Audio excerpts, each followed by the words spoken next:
Bienvenue à la communauté d'études quotidiennes de la Bible. Nous nous retrouvons encore une fois pour étudier la leçon des jeunes.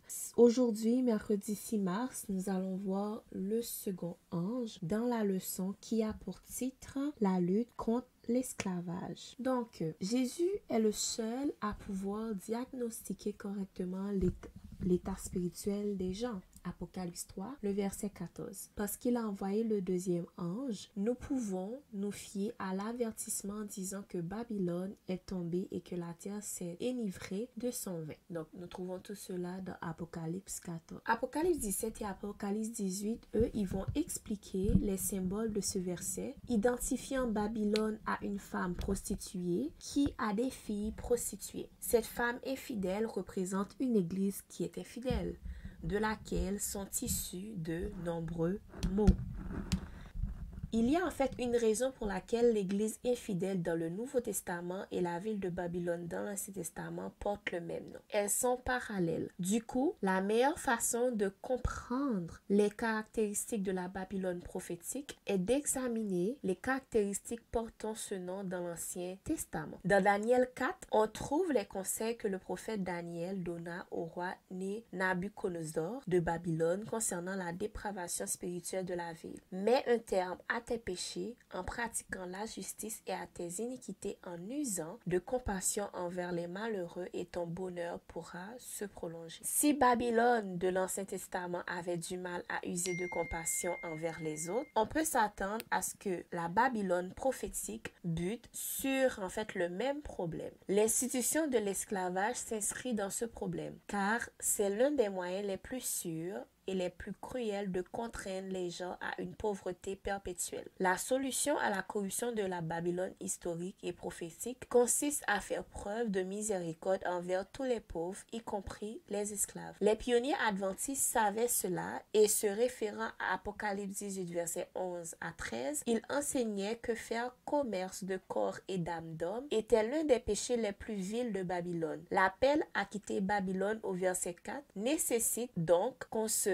sépare complètement de la pratique maléfique de l'esclavage et qu'on s'y oppose énergétiquement. Dans une citation de l'édition du 6 mars 1855 de Advent Review and Sabbath Herald déclare ceci: les principaux docteurs en théologie de la plupart des confessions ont établi de la manière la plus sûre, Ancien et Nouveau Testament à l'appui, le droit de tenir des êtres humains en esclavage, de les acheter et de les vendre. L'Église est dans une mesure effrayante le bras droit de la puissante esclavagiste et notre propre nation est une illustration parfaite sur le sujet de l'esclavage d'une nation enivrée par le vin de Babylone. Ce soutien gravement erroné de la part de la chrétienté américaine est très décevant, surtout on le compare au mouvement réussi quelques décennies plus tôt pour renverser l'esclavage en Angleterre. Sans l'intervention des églises chrétiennes qui le protégeaient, l'esclavage aux États-Unis aurait pu être écrasé plus tôt. C'est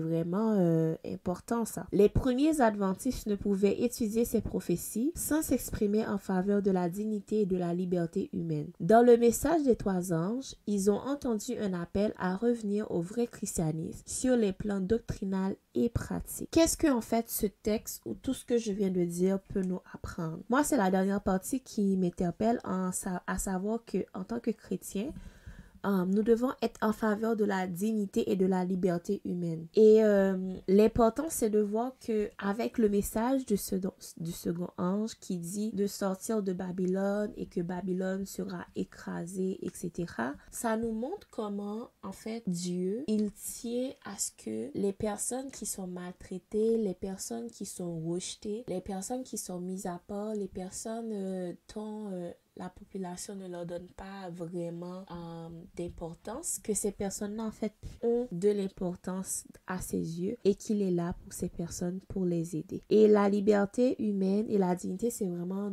deux aspects, deux concepts qui sont vraiment important pour nous lorsque nous servons Dieu, parce que la liberté humaine, ça signifie qu'on n'a pas de contraintes dans nos vies, on n'a pas de contraintes dans notre pratique religieuse, on n'a pas de contraintes aussi au niveau, en fait, à tout ce dont nous avons besoin de faire, comment est-ce qu'on évolue, etc. Nous avons accès à l'éducation, la santé, nous pouvons aller habiter dans des villes, à n'importe quel endroit. Donc, ça fait en sorte que nous sommes libres d'être nous-mêmes et de vaquer à nos occupations. Donc, c'était ça le message du second ange dans le contexte de la lutte contre l'esclavage. Merci d'avoir participé avec nous à la leçon de la communauté d'études quotidiennes de la Bible. C'était la leçon des jeunes. Nous vous donnons rendez-vous demain pour que ensemble nous puissions voir l'esclavage aux États-Unis et comment est-ce que une implication de notre part a pu porter un changement. Donc, merci, que Dieu continue de vous bénir.